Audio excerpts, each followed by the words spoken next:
Hey, welcome back to the About the Labor podcast here at VikingsTerritory.com. I am BJ Reidell, back here with my guy, Drew Mahowald. And today, we're talking a little bit more in depth with Dalvin Cook and Latavius Murray, the switches the Vikings are going to have to make in order to continue being competitive moving forward this season without their star rookie running back, who, if you haven't heard, has a torn ACL. But I'm sure pretty much everyone has heard that by now. After that, we're going to hand out some quarterly awards, basically go through each position group, and do some sort of report card type deal. We'll see how that works out. And that'll be the show for the midweek. And yeah, so let's get started with a word from our sponsor here, Black Stack Brewing. Brand new brewery smack dab in the middle of Minneapolis and St. Paul with a wide range of clean and flavorful brews and a massive bright tap room, perfect for intimate settings all the way to special events. That's Black Stack Brewing. 755 North Pryor, just north of Menards off of University Avenue. And remember, coming up on Monday night, we have a Minnesota Vikings viewing party at Black Stack Brewing. Make sure to go over there and check that place out. They got plenty of great, as the advertisement states, plenty of great beers over there. I know they're selling them all in growlers now as well. So it's fantastic stuff. Make sure to check that out on Monday or at any point throughout the week. I'm a huge fan of just going over there to chill and grab a beer. So Black Stack Brewing, make sure to check that place out. So let's talk about Dalvin Cook and Latavius Murray a little bit more. I don't want to rattle on too hard with that just because it's over, it's done with, there's nothing we could do about it. But you know, what do you expect the Vikings to look like on Monday night now? Dalvin Cook is gone. That you can't replace him. There's not. All you can do is move forward with Latavius Murray and Jerick McKinnon. But does that switch, first of all, how big of a switch is that to make? And secondly, are the Vikings just going to come out looking like a different team moving forward now that Dalvin Cook's not there? I think they both look like a completely different team. I think Dalvin Cook's versatility, effectiveness, and just flat-out ability to make people miss with the football is going to be sorely missed. Latavius Murray is definitely not a running back that specializes in making people miss, and he obviously does not have the speed, the kind of the elusiveness that Dalvin Cook has. So I think that's going to really, it's going to, I think, expose maybe the actual level of the offensive line in the run game. I think the offensive line has been, at least the performance in the run game has been inflated by Dalvin Cook's performance so far. So I think you'll see kind of a step back from the offensive line just due to that fact of how good Cook has been, and then the step back of Murray not being an elusive type runner, but instead kind of being a one-cut kind of pounder, if you will. So I think that will play an effect, and then Murray, obviously, he said he's not 100%, so that'll be a problem too. So Vikings will kind of have to shift to more of a pass, kind of air it out offense, and which could be, again, it's going to be an issue as long as Case Keenum is your starting quarterback. Right. It does feel weird asking Case Keenum to be, lead a pass-first offense, but it seems like that's kind of the case here. No pun intended, seriously. I actually didn't mean to make that pun. But you have to get the ball in the hands of your playmakers. That's always the goal of any offense, right? Even when Bill Musgrave was around, getting in the hands of Adrian Peterson and Percy Harvin, getting in the hands of Cordero Patterson, whatever it is, you got to manufacture touches for your playmakers. And with Dalvin Cook gone, you could make an argument that he was either priority 1 or priority 2 in terms of being the featured playmaker on the Vikings offense. Now that shifts fully to Adam Thielen and Stephon Diggs and Michael Floyd, who's returning from suspension. I think it's weird to suggest that a Mike Zimmer football team wouldn't be run first, but we've seen what Thielen and Diggs can do with subpar quarterback play, basically adjusting to the ball in the air and doing so many, helpful things to make their quarterbacks look better. I feel like, at some point Sam Bradford should come back here if this is indeed a bone bruise. And Case Keenum, I think, the Vikings receivers give him enough to kind of get us over this hump and remain competitive throughout the rest of the season here. But that does require a bit of a schematic change. I think you'll see considerably more passing moving forward, as strange as that sounds. But I'm with you on that. I mean, it has to be that way. You don't want to give Latavius Murray 25 touches a game because he's not your primary playmaker anymore. I mean, he's solid. It's important to get him involved and have him, establish the running game so that you can move the football down the stretch and run out the clock with a lead. But in terms of actually putting up enough points to support your defense, you got to get the ball in your hands of your playmakers. That's Stephon Diggs and Adam Thielen right now.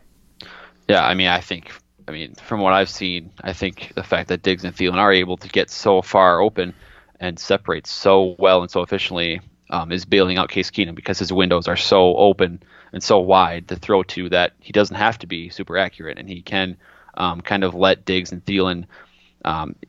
There's been so many throws where there's been plenty of room, to kind of lead them on their route, on their path, but instead Thielen and Diggs have to stop, slow down, make the catch, or even fall to the ground and make the catch. We saw a couple of times with Diggs against Detroit. So I think Keenum's making the right reads. I don't think that's the problem, except, again, for that missed Thielen touchdown against Detroit. That would have been a big play that would have tied the game, and we might be talking about a 3-1 football team right now.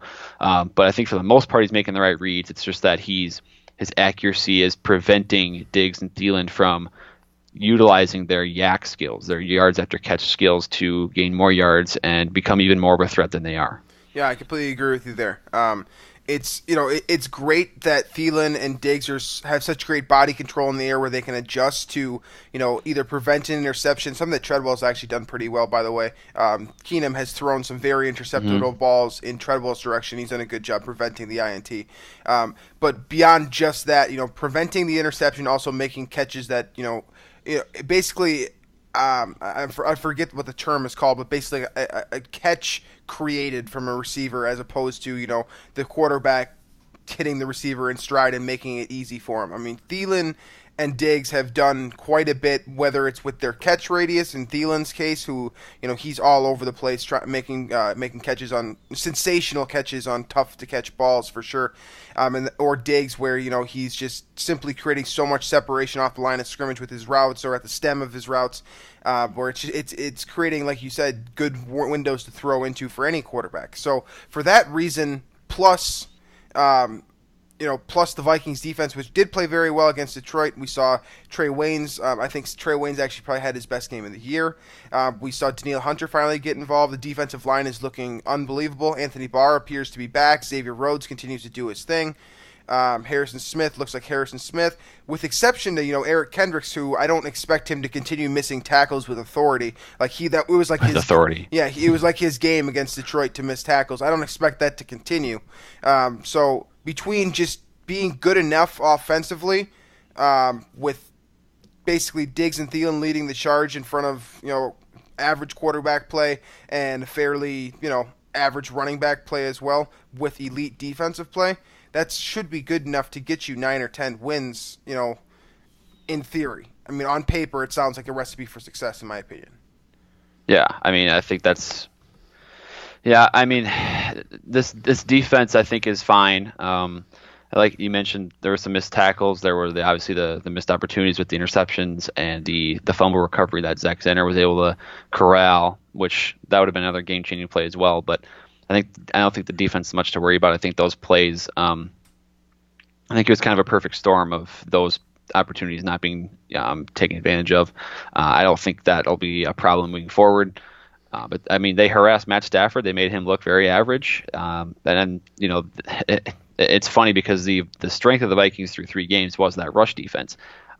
They were holding, Le'Veon Bell, and then that I guess it's a solid trio, more solid duo in New Orleans. If you talk about Mark Ingram and Alvin Kamara, and then I guess I don't really know who Tampa Bay's running back even was, but those teams did not have much success against the Vikings against the run. And then Amir Abdullah comes in and looks like Barry Sanders and looks like the best cutback runner I've ever seen. So that'll have to be cleaned up for sure. But I mean the Detroit receivers were gaining little separation. Matt Stafford looked uncomfortable in the pocket when there was a pocket, and when there wasn't a pocket, it was usually collapsed in by Hunter, by Griffin, by Joseph, etc. So allowing one touchdown to an offense like Detroit, that's usually going to get you a win. It just didn't formulate that way on Sunday. Yeah, I think the Vikings, if a couple more balls bounce their way, they probably win that football game. So, I understand. I said this in the last show. I understand crying about Cook and being upset about his season being over and worrying about the Vikings' potential for competing moving forward. Like I get all that stuff, but I'm just here to say that this Vikings defense still has it's fully it's fully equipped to have plenty of success still. Case Keenum has proven to be an adequate quarterback. We might be on the verge of seeing 2 breakout seasons from Diggs and Thielen. Mike Floyd should come in and have some level of an impact. I expect him to do the wide receiver 3 thing a little bit better than Treadwell did. There's still room for this team to improve within their means. And if you get Sam Bradford back at some point, this is still a competitive football team. So I'm not throwing in the towel just yet. I don't think there's any reason to, especially when you've got a situation this next week against the Bears where I know it's the Vikings playing at Soldier Field, but everything else looks favorable, for the purple and gold. So I guess we'll see what happens. We'll talk more about that on Friday. But right now, sitting at 2-2 through 4 games, it's not ideal. You'd probably like to be 3-1 or 4-0, obviously, but it's a situation where you're still in position to compete in November and December if you can, make the most out of October here. So we'll talk more about that on Friday. But for now, let's move into our mid-season awards, our quarterly awards. We're 4 games into the season now. There's 16 games in a year, so that means we are a fourth of the way through officially. So starting with the quarterback position, you've seen a variety of quarterbacks here in Minnesota so far, Sam Bradford and Case Keenum. What is your overall report card grade for the quarterback position in Minnesota through 4 games? This is again, we're working with 2 extremes here. I think. Definitely, kind of 2 extremes. I mean, he had 2 really, really good performances. I thought Bradford's performance is far and away the best of the season, and then I think you get 3 very different games from Case Keenum. You get kind of his almost not nearly the worst case scenario, no pun intended, but I think it was near the bottom. And then you get kind of a mid-tier game against Detroit where he made some really good throws, but then also looked kind of lost, and then his inaccuracy showed at times as well. And then against Tampa, he was made all the right reads, and while his accuracy wasn't perfect, it was probably as good as you can expect from Case Keenum. So I'll go with a B right now because given the circumstances, this is probably a little bit better than I expected out of Case Keenum overall. I would have liked to seen it balanced out a little more, that Tampa Bay game over the last 3 games, but I think a B is in order, and it's a tough situation and for Keenum to be put into, given the expectations here. So he's done pretty well, but I'm still rooting for Bradford to come back as soon as possible. Absolutely. Bradford, I think for sure gets the gold star for the best performance of probably any individual this season so far, with his performance against the New Orleans Saints Week 1. Case Keenum really, he showed up in a big way against Tampa Bay. That was kind of a fork in the road game. If he loses that game and you go into Detroit at 1-2, it's a whole different circumstance. And then, of course, if you lose in Detroit as well, you're staring down 1-3 in September, and that's just not going to get it done. So kudos to Case Keenum for doing what he's been able to do. I think, overall, I'm with you. I'll give this a group of B with a pair of A performances, a C performance, and a D performance. So somewhere in there, that probably averages out to about a B in my head. So that's what I'll go with as well. Mm-hmm. Moving on to the running back position, obviously, September, fantastic for Dalvin Cook. We don't get to see him anymore this year, which is unfortunate, but we do get so we're kind of grading Dalvin Cook's season as a whole right now because Latavius Murray has done very little. Jerick McKinnon might have just had the worst game of his professional career last week against the Detroit Lions. What do you think about the running back position overall in terms of a report card grade? Yeah, this is weird because, Dalvin Cook is done for the year, so it's kind of weird. But, yeah, you have to essentially grade his performance through 4 games, and I'm going to give him an A. Absolutely. McKinnon and Murray have not done anything. I guess you could put McKinnon in there simply because of his maybe his woes on the kick return unit. But, despite what we saw from McKinnon last week, I'm still going to give the running back unit as overall as an A just because of what Dalvin Cook was able to accomplish in those 4 weeks. But, again, this is going to change drastically, I think, following week 4 and into week 5. Yeah, I'm going to give him an A as well, strictly because Dalvin Cook's performance, like you said, has been an A. We never saw the breakout run for him, the 80-plus yarder, but he did enough things well. Very efficient as a rusher. A great, taste of what his career might look like down the road. So, and since he's basically handled 90% of the carries so far, something along those lines, the whole position has been probably, with exception to maybe wide receiver, has been the most complete offensive position, and definitely right up there overall. So, A for the running back spot for me. Moving on to wide receivers, like I just said, this might be the overall most impressive position. I think it's pretty, the stat book checks out, the film checks out. What do you think of Thielen, Diggs? Jarius Wright has popped in for a couple nice catches. Treadwell's having a better year than last year, I guess. Something to build on there. What do you think of the receiver position so far through 4 weeks? Yeah, I mean, you have to give an A just because of what Diggs and Thielen are able to do. They're outrunning, their ability to gain separation, the ability to even, when they don't gain separation, to still make catches, and then they're blocking on field too is really good. So I got to give those two guys an A, and the fact that Treadwell hasn't really shown up, and the fact that Michael Floyd has been on the field, the fact that Jarius Wright has played so little, it doesn't really matter because those two guys have dominated the targets. They've been the top two guys in the progressions on nearly every play, and they still are lighting it up. And teams know it's going to one of those two guys, and they can't stop it. So they've made Case Keenum look better than I think he probably deserves to look. So yeah, those two guys are right now through 4 weeks the best duo in the league. So yeah, definitive A. You can say that Treadwell's an F or whatever, but like you said, the Thielen and Diggs are dominating the targets. They're making the most out of their targets. I believe they're number 1 and 3 respectively in the league in receiving yards. Mm-hmm. They're catching touchdowns. They're, like you said, they're improving the guys around them. Case Keenum's looking better. Sam Bradford has the best performance of his entire career week 1. This has been a dominant position. We thought coming in to the year that defensive line and wide receiver were probably the two positions of greatest depth for the Vikings, and it's kind of showed out that way, at least through September so far. So definitely an A for the wide receiver group. On to tight ends. Kind of an interesting situation with them. They haven't seen a whole lot of targets. They've been somewhat impressive at times as chip blockers or guys that are blocking for the run as well. But we haven't seen a whole lot from Blake Bell yet. David Morgan has been basically invisible as a receiver. I believe he has like 1 or 2 targets. Kyle Rudolph has been quiet for the most part. He does have the one nice touchdown. But at the same time, the Vikings haven't really been using this position vertically. They've just been using to improve the run game. So what do you think of Kyle Rudolph, David Morgan, Blake Bell, and co. Through 4 weeks here, given the circumstances? I think the same thing has applied to the tight end position as last year, where I feel like Rudolph has been mainly the safety option, where he'll kind of make himself available in the zone, 8 to 10 yards past line of scrimmage, and if the first couple of reads aren't there, the quarterback will check down. But I think the difference is I think Diggs and Thielen are doing so well in getting open and making themselves available that, again, it's the same thing with Treadwell and why he's not getting targets. Is because these two guys have made themselves available and are open. So I think when Rudolph is targeted, he's doing fine as a receiver.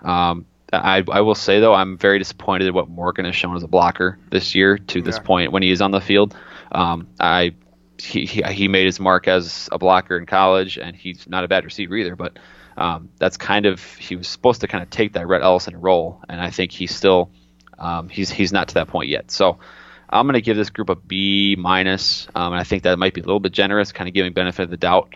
But I think Rudolph's playing his role well. It's just not being recognized. And then I think I need a little bit more from Morgan and Bell as blockers. Yeah, I'm fine with that. I was going to say BC, depending on your grading style, whatever college you went to, whatever high school you went to, AB, BC, that type of thing, just a mix between C plus and a B minus there. So, yeah, I would say the same thing. Kyle Rudolph has been good when you need him to be good. He's made a couple of great catches. He had that, he ran a great route on that touchdown in the corner of the end zone against Tampa Bay, I believe.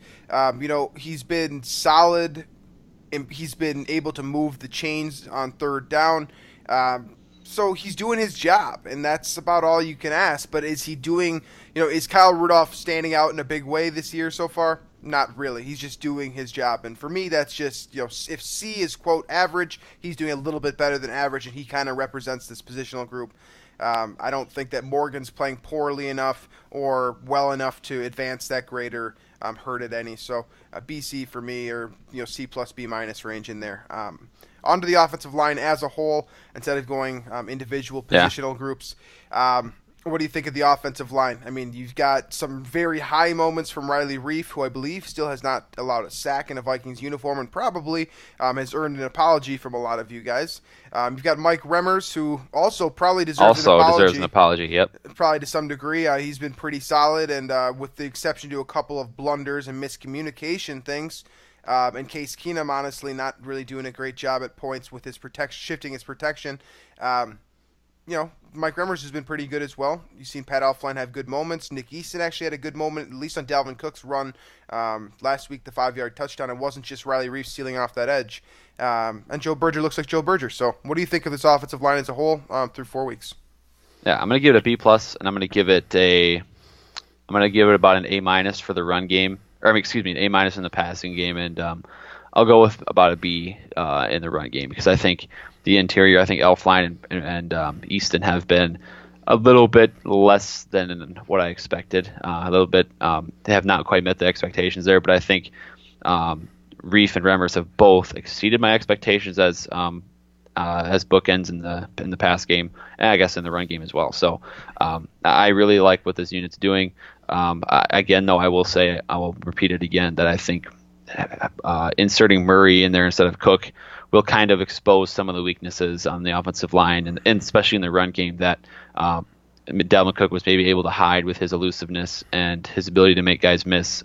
Because I think Murray is definitely not in the same caliber as Cook in that aspect. So the run blocking needs to improve a little bit, but overall, I think B+ is definitely a heck of a lot better than I expected to give this unit before the season started. Yeah, I'm gonna give it a B overall. Riley Reiff has been phenomenal. Mike Remmers, like I said, has been pretty above average, at least.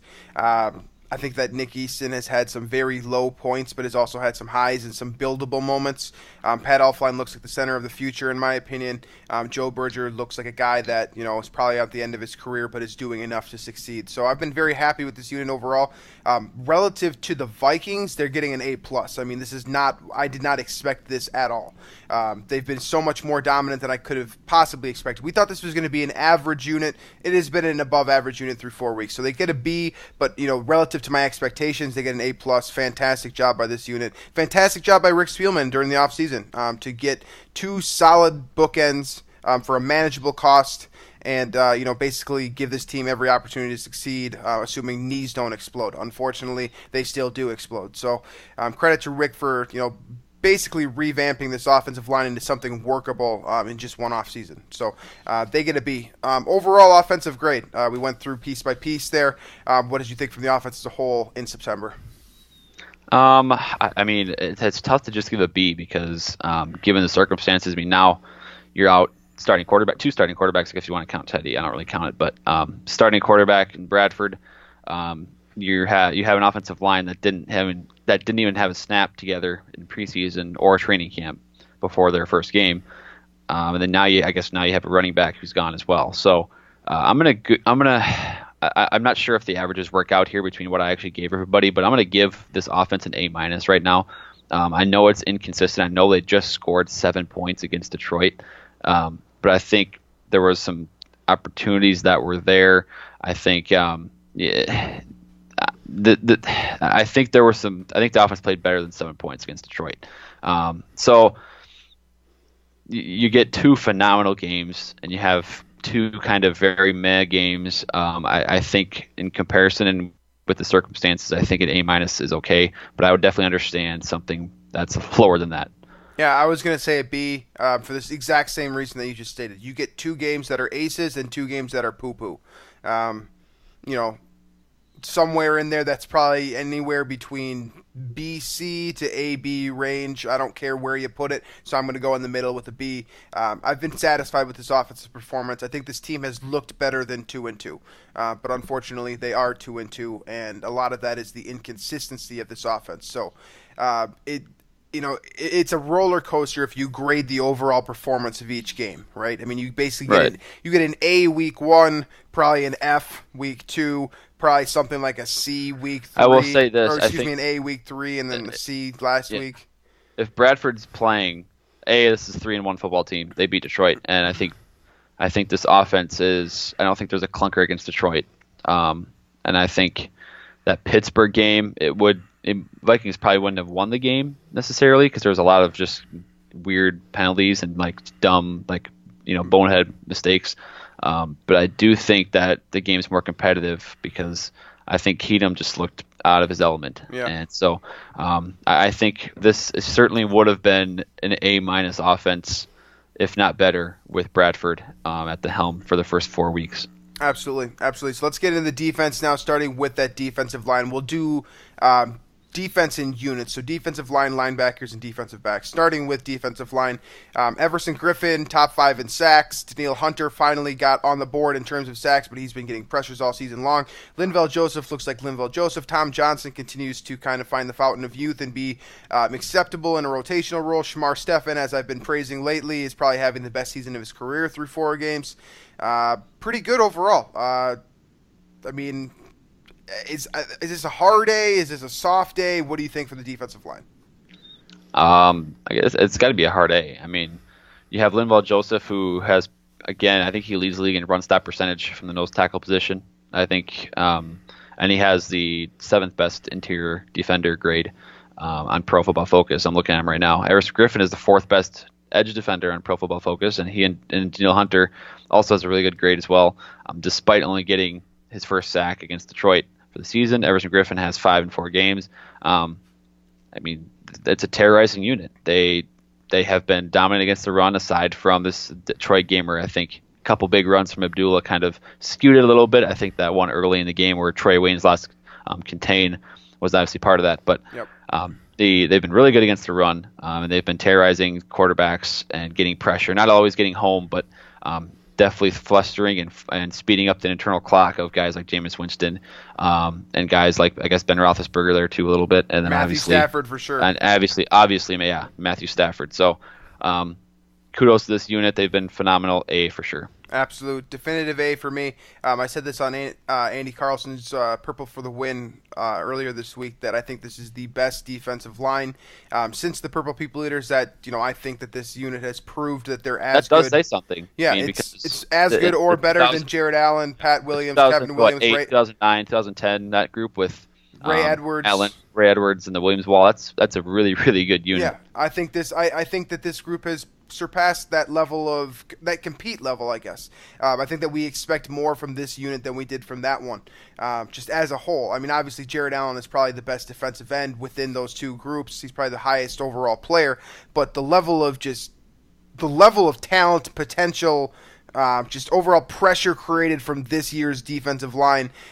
Hopefully it continues through 16 games so that this opinion doesn't look stupid down the line, but they look extraordinary, and they look like the Purple People Eaters. That's what they look like. So A for sure. Moving on to the linebackers. This is a bit of a roller coaster position, and it kind of has been. It's kind of a microcosm of throughout Mike Zimmer's tenure. This 4-game span is kind of a microcosm of what we've seen from linebackers in Minnesota. Anthony Barr has been phenomenal at points. For the most part, he looks to be back. In my opinion, he is back. Eric Kendricks has been really up and really down. One of the worst games of his career against Detroit last week, bar none. No pun intended there again. Ben Gideon also looks okay. Pretty pedestrian overall for the first 4 games. Hasn't seen a ton of snaps. It's been mostly nickel stuff, obviously. And you haven't seen virtually anything from Manuel Lemur beyond special teams. Eric Wilson has been out there for a couple of nice plays as well. What did you think from the linebacker unit? I feel like we're giving out a lot of high grades here, and yet the team is still 2-2. I mean, that's the thing. I think they they really, the defensive side of the ball anyway, really performed at a level where they should have won against Detroit. So I think giving them high grades is fair. I will say, I think Kendricks, I would agree with you that he's kind of looked a little bit sloppy at times. But I think Anthony Barr is looking like 2015 Anthony Barr, which is really good to see. I think Ben Gideon has been kind of what we expected in that he's been, solid against the run. And then kind of where he does find trouble is in coverage. So I'd say B plus. I think Anthony Barr is, again, I think the fact that he's returning 2015 form has kind of elevated this group from what would be probably a B minus group to, up to a B plus, and kind of he has kind of carried that unit, I would say. But I think I would expect Eric Kendricks to kind of improve and kind of fix up those tackling issues, because that seemed like it was kind of an anomaly. Yeah, I agree with you. It's just that since actually, it was week 4 last year where he had trouble against the Giants too, tackling. So maybe it's just week 4. Maybe he just hates week 4. I fully expect him to bounce back from this. My evaluation of this 4-game sample size is not should not be considered like a knock on the future of Eric Kendricks. I just think that he's played about C average football overall through 4 games, where he's been very high at some points, looking like an absolute stud Pro Bowler. What was it? Basically the first 10 plays of the New Orleans game, he looked unstoppable. Yeah, he was everywhere. And then you see in this Detroit game where he's blowing a bunch of plays where he probably could have had 3 tackles for loss. Where that Eric Ebron made him look silly on one on the sideline down there. And Amir Abdullah got him bad too. So it was just not, it's been up and down for him. I think Barr has been steady solid. I've been doing the coverage chart every single week, and Barr is allowing a ton of receptions, but that's so misleading for how well he has played, because I think he's had 13 targets coming into this Detroit game. I haven't done Detroit yet, but 13 targets, 12 catches allowed, but in total he's not allowing any yards. It's 30 yards in total. So he's been locked down, handcuffs as soon as they touch the ball. He's been impressive. I'm with you. I think he's back to 20. Which is, that's almost as effective essentially as an incomplete pass. Right. Especially given the situation. If it is, let's say it's 2nd and 10, you're checking down to the running back. 3rd and 8, 3rd and 10. Yeah, that's what you want. That's a huge win. Covering running backs out of the backfield is very difficult as it is. Generally, guys are able to get 5-6 yards out of those plays because it's running out of the flat, catching the ball when you're a running back. You're generally, running backs have more speed than linebackers are able to get to the edge to some degree, and Anthony Barr is shutting that down. Yeah, end of the day, if you're keeping everything in front of you for the most part, playing a little bend but don't break defense to some degree, and forcing turnovers, you're doing a great job, and that's what Anthony Barr has done so far this year. So I basically give him a B. I give Eric Kendricks a C, and then just as a whole, I'm going with a B, C average for this group. I expect improvement. I expect Anthony Barr to continue to look great, and I expect Eric Kendricks to get up right there with him and be in some sort of Pro Bowl level caliber type form throughout the rest of the season here. Moving on to the defensive backs. Xavier Rhodes has been a star. Harrison Smith has, for the most part, been a star as well. Andrew Sendejo has maybe had 2 or 3 of the best games of his career to date. Then Trey Waynes has mixed in about 3 definitive clunkers, 1 so-so, maybe potentially, optimistic in performance last week against Detroit. Tremaine Brock was awful. Terrence Newman has looked like he's lost a step at this point. Mackenzie Alexander has been probably better than we expected, but also not great. Kind of an up and down overall unit that sees a bunch of different names used over the course of 4 weeks.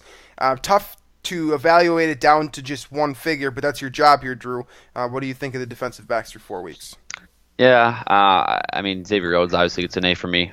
I think that's pretty obvious. He's been really good in run defense too. I think he's kind of been, in that aspect, overshadowed by Trey Waynes and how well he's done. And I would say Waynes overall is probably about a B, given how good he's been in run support. But again, the coverage obviously could use some help. Mackenzie Alexander's been pretty good when he's been in the game, a lot better than I expected for sure. The slot as a whole really hasn't been a problem, at least in the way that I expected it. But it hasn't been a strength either. No, but that's okay for me right now when you have Rhodes on the outside locking that side up. I think it's easy for quarterbacks to target the slot and do well out of there. So the fact that they haven't really done so, even with facing guys like Antonio Brown, like Golden Tate, I mean, that's a win for me anyway. So, I mean, considering all that, I'm going to give this unit an A. I am. I think, sure, Trey Waynes has looked pretty bad, and he's given up the big play, but I think when you consider who they faced Drew Brees. They kept him in check.